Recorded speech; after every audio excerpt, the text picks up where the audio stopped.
Good day, church, and welcome to the third of our devotional series through the book of James.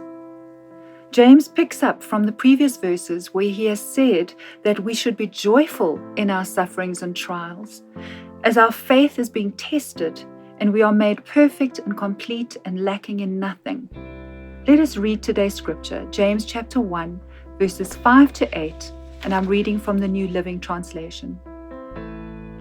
If you need wisdom, ask our generous God, and He will give it to you. He will not rebuke you for asking. But when you ask Him, be sure that your faith is in God alone. Do not waver, for a person with divided loyalty is as unsettled as a wave of the sea that is blown and tossed by the wind. Such people should not expect to receive anything from the Lord. Their loyalty is divided between God and the world, and they are unstable in everything that they do. You see, we do actually lack something.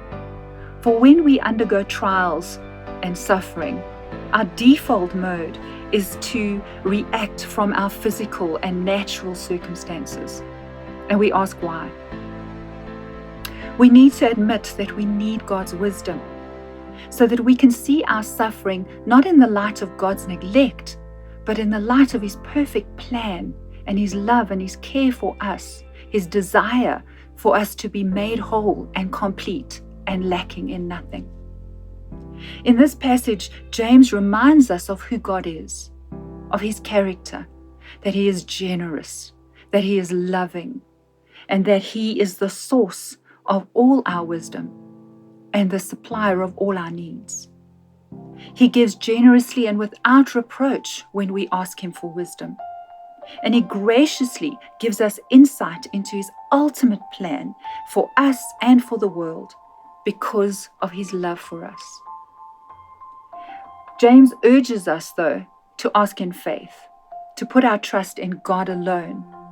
This means we ask not doubting in who God is and that He will keep all His promises that He has given to us. When we do not trust God, we get swallowed up in our trials and our struggles and our sufferings. We need to accept and trust that God's actions are for His glory and for our good, whether or not He chooses to give us revelation and insight into our struggles and suffering. So, family, I trust that you would be encouraged by today's passage. Because of Christ and our faith in Him, we can come boldly before the throne of grace. And we can ask God for wisdom, knowing that He will hear us and that He will give us that wisdom we ask for.